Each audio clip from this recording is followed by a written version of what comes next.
Personne qui est surhumain ici, il n'y a pas de super-héros. Pour intéresser les gens, on leur dit tout ce qu'ils veulent entendre. Vous allez vous mettre dans un moule, d'accord ? Si vous avez des enfants, c'est possible aussi. Il y a plein de gens qui le font, pourquoi pas vous ? Ceux qui me connaissent pas, moi c'est Canella. J'ai décidé que je voulais plus vivre en France, que c'était terminé. Et pour ça, j'ai envie de tenter l'aventure à l'étranger. Je commence par la Malaisie, je discute avec des expatriés, je me renseigne sur les conditions de visa, de travail, d'éducation, etc. Tout ce qu'il faut savoir, et les opportunités professionnelles. Je vais vous partager tout ça à travers une série de vidéos où je vais vous dire tout ce qu'on ne vous dit pas et ce qu'on vous dit aussi. Revoir ensemble les préjugés, les idées reçues qu'on peut avoir, essayer de comprendre un petit peu plus comment on peut s'expatrier.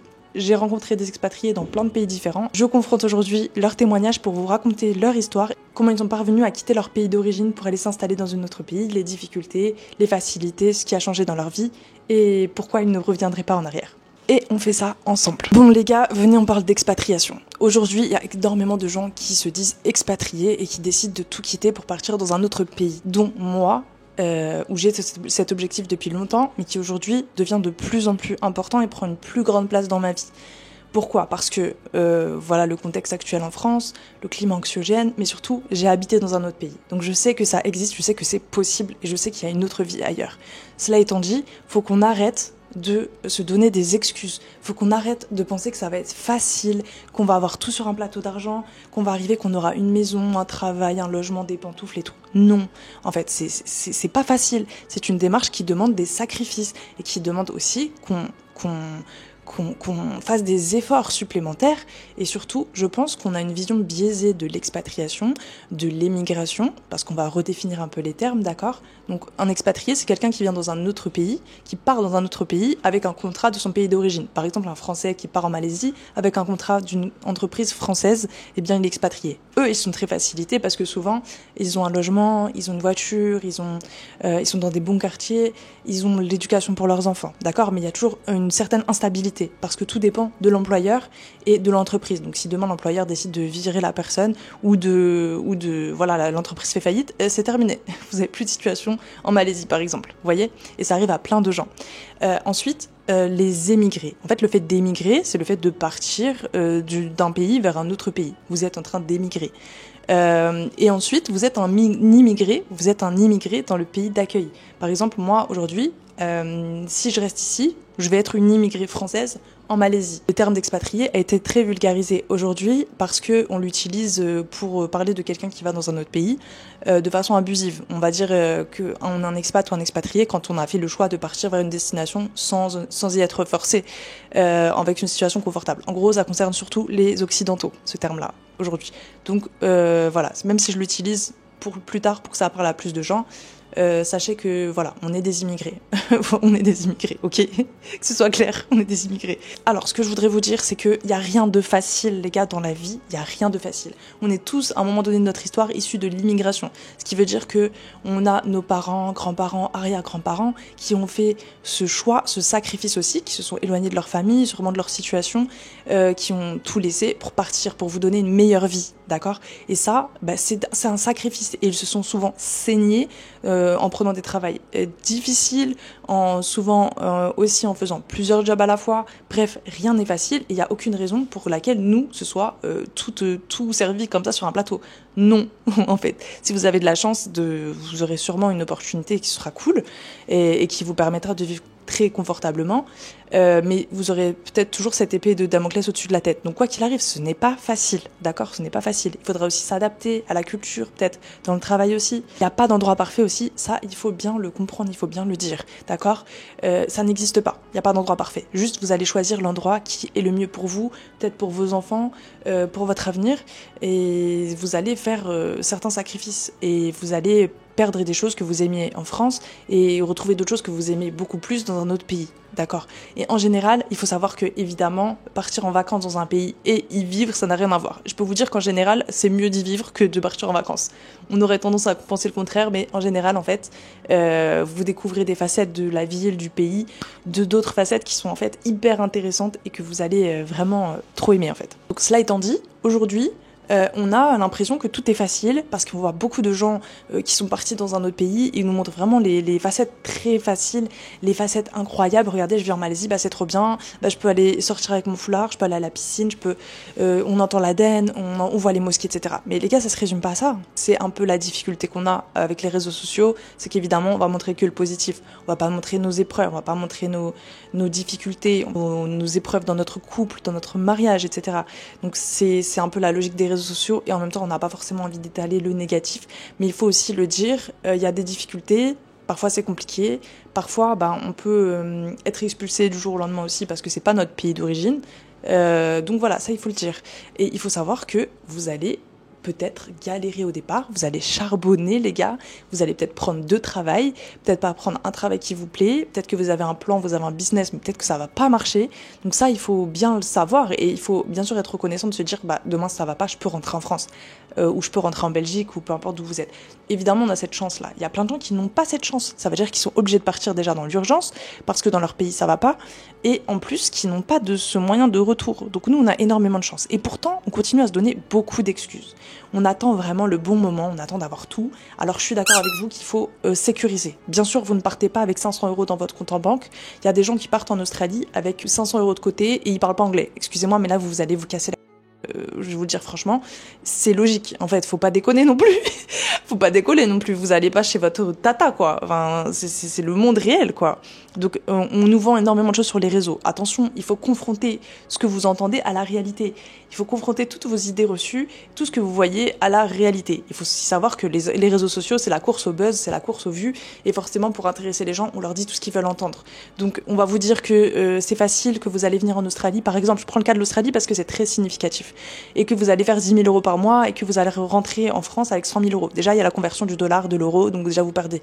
Ensuite, il y a des taxes aussi où vous allez perdre. Et ensuite, non, tout le monde ne gagne pas 100 000 €. Et à quel prix aussi? Les gens qui travaillent, il y a des gens qui travaillent en mine, qui travaillent dans les abattoirs, qui travaillent dans les fermes, qui dorment dans des conditions lamentables, qui sont dans des coins perdus.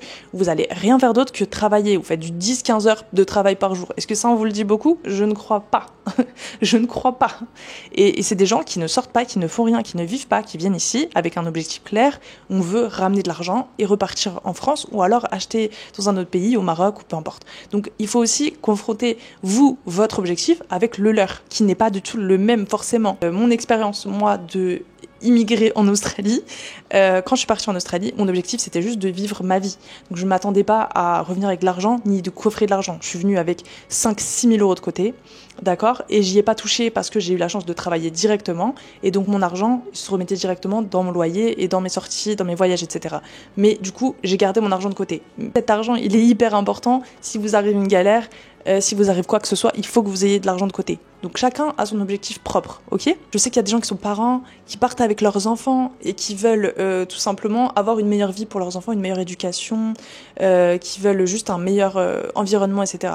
Forcément, vous allez aussi vous confronter à un choc culturel. Pour vos enfants, vous n'allez pas avoir le même type d'école, vous n'allez pas forcément avoir le même environnement, etc. Ça, il faut aussi que vous l'entendiez, que vous le compreniez. Vous n'allez pas retrouver votre baguette de pain et votre camembert. Ça, il faut que vous le compreniez. En fait, il ne faut pas qu'on vienne comme des conquistadors, hein. Faut pas qu'on vienne comme des gros colons dans ce pays d'accueil qui nous accueille les bras ouverts. Franchement, il n'y a pas beaucoup de pays qui vous accueillent comme la Malaisie par exemple, même s'il y a des conditions de visa et tout, on va en reparler après. Et les gens sont pas en mode non, pas de Français, encore des Français, non, on veut pas des Blancs et tout. Non, il n'y a pas ça. Il n'y a pas ça, d'accord. Mais faut pas croire que vous allez arriver, vous allez dire comme les gens qui vont au Maroc et qui disent nous, l'Aden c'est trop fort, la mosquée c'est trop fort, faut baisser, c'est insupportable et tout. Non, les gars, restez chez vous, d'accord. Il y a des choses qui vont vous déranger ici, vous allez les accepter. Il y a des odeurs dans les salles de bain, dans plein de logements, vous allez les accepter. Vous allez trouver des solutions, vous allez mettre du pchit ou vous allez mettre un fébraise, je sais pas, mais vous allez faire avec, d'accord. Je sais pas moi, vous allez vivre à Zanzibar, les gens ils sont hyper slow par rapport à nous dans le service, etc. Ils sont polés, ils sont tranquilles.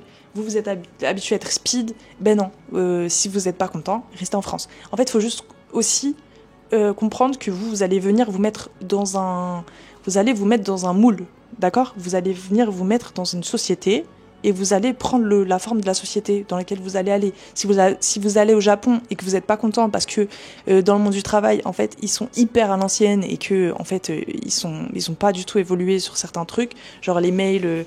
Et ben c'est comme ça, les gars, c'est comme ça. Vous allez vous confronter à des choses qui ne vous mettent pas à l'aise. Vous allez vous dire ah ouais, laisse tomber, mais c'est comme ça. Vous n'allez pas changer le monde en fait, et vous n'allez pas demander aux gens des pays dans lesquels vous allez de changer pour vous. Non, donc déjà mettez-vous ça en tête, d'accord ? Mettez-vous bien ça en tête. Là, vous fermez avec la clé et vous jetez la clé, que ce soit clair. Pour en revenir aux conditions de visa, vous avez des pays où vous pouvez travailler avec un visa, mais temporaire. Vous avez des pays où vous devez... Forcément, on va pas vous donner le visa comme ça, tiens, prends et vis ta vie ici. Hein. Ça, j'entends beaucoup ça aussi. Oui, mais le visa, c'est compliqué. Ouais, mais c'est dur. Comment on va faire ? Les gars, il n'y a rien de facile dans la vie. Il y a des gens qui vivent en France avec des OQTF, ils en ont plein. Mais ils n'ont pas le choix. Nous, on a le choix. Et aujourd'hui, on a aussi des difficultés où on a aussi des conditions de visa qui font que vous avez un visa run, par exemple en Malaisie, où vous devez sortir du pays tous les 3 mois. Avant tous les 3 mois. Ben, vous allez faire ça et puis après vous allez essayer de trouver d'autres solutions. Enfin bref, on va pas parler du visa malaisien maintenant, mais ce que je veux dire c'est que forcément vous allez vous allez vous confronter à des difficultés même en termes de visa. Rien ne vous empêche en fait de tenter l'aventure. Je sais qu'il y a plein de gens qui n'osent pas, qui ont peur, etc. Rien ne vous empêche de tenter l'aventure. Je ne vous dis pas de tout quitter. Je ne vous dis pas de tout quitter du jour au lendemain, vendre votre maison, si vous avez une maison, votre voiture, vos meubles, toute votre vie, et partir comme ça du jour au lendemain. On n'est pas dans une situation d'urgence encore qui nous force à faire ça. Mais tentez, partez. Si vous n'avez pas d'enfants en plus, partez 1 an, voyez ce que ça donne. Si vous avez des enfants, c'est possible aussi. Il y a plein de gens qui le font, pourquoi pas vous ? Il n'y a pas de raison en fait. Donc partez 1 an, partez 6 mois, partez 3 mois, je sais pas. J'ai une copine à Lombok qui loue une villa et qui, au début, partait 1 mois, revenait, partait 2 mois, 3 mois, revenait, repartait. Parce que, en fait, ça coûte pas cher de louer une villa à Lombok et ils peuvent rentrer en Espagne ou en France et puis revenir et puis faire des tests. Comme ça vous habitue, vous, votre famille, votre nefs, vous voyez vraiment si ça vous plaît ou pas. Parce qu'imaginez, vous quittez tout et en fait, au final, vous aimez pas. Vous quittez tout, vous vendez tout, et au final, ça va pas du tout. Vous vous rendez compte que vous aimez pas la vie. Il faut faire des tests, il faut essayer, il faut partir quelques mois. Aujourd'hui, on a plein d'options. On a le VIE pour les moins de 35 ans, Erasmus si vous êtes étudiant, des stages à l'étranger aussi, des stages avec France Travail, avec Pôle Emploi, pour tester la vie dans un autre pays. Vous avez plein d'opportunités. Je vous dis pas que tout est accordé comme ça y est, vous postulez, vous l'avez, mais vous avez des possibilités qui existent. Donc il faut mettre son attention, placer son attention, se visualiser dans le pays pour que votre cerveau se dise l'année prochaine, je suis en Malaisie. L'année prochaine, je vais venir ici, je vais travailler ici, je vais emmener ma famille ici, je vais vivre ici. Quand vous avez mis ça dans votre cerveau, dans votre tête, quand vous êtes décidé à le faire, eh bien vous allez voir qu'en fait les choses elles vont se mettre en place ou pas, peut-être que c'est pas votre destin, mais en tout cas il faut que vous vous motiviez. On peut pas continuer à se dire ouais moi j'ai pas envie de rester en France, je veux partir, mais en même temps on fait aucun effort pour que ce soit le cas. Ce n'est pas possible en fait les gars. Il faut vraiment se dire que c'est un travail psychologique, c'est un travail physique, c'est un travail d'économie, de sacrifice et de remise en question. Ça va pas se faire en claquement de doigts comme ça, à part si vous êtes riche. Franchement, si vous avez de l'argent, si vous avez du patrimoine, ça va être beaucoup plus simple. Voilà, ça va être beaucoup plus simple. Mais la plupart des gens qui veulent partir, les riches ne sont pas majoritaires en France, ni en Belgique, ou je sais pas d'où vous m'écoutez. Je veux définir ça parce que je sais que ça paraît tellement facile pour plein de gens, parce qu'ils ont soit une grosse communauté Instagram, les influenceurs ils ont des facilités, soit ils ont beaucoup d'argent. Et dans ce cas-là, oui, c'est facile, mais les gars, on est une majorité à ne pas être dans ce cas-là. Donc forcément, on va pas être confronté aux mêmes difficultés. Donc c'est pour ça que c'est important de remettre la mosquée au centre du village et vous dire, les gars, ça va pas être facile, mais si vous êtes déter et que vous vous mettez en tête, que vous faites des vision boards, que vous visualisez, que vous faites un plan, une roadmap, un budget, que vous économisez, et en même temps, peut-être vous faites des formations pour pouvoir faire un travail à distance. Enfin bref. Si vous préparez un minimum et que vous avez de l'argent de côté, go en fait, go. Et si c'est pas la Malaisie, c'est peut-être un autre pays, c'est peut-être, je sais pas, il y a peut-être des opportunités, je sais pas moi, à Singapour, en Australie, au Canada, je sais pas, en Angleterre même. Vous testez d'autres façons de faire, vous apprenez à parler mieux anglais, bref, vraiment, je vous dis une chose, il faut s'y mettre.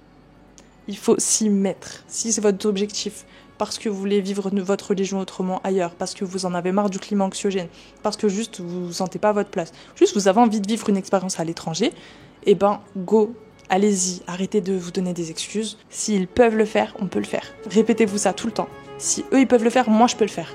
Il y a aucune raison, il y a personne qui est surhumain ici, il y a pas de super-héros. Ça va le faire, on va y arriver, ok ?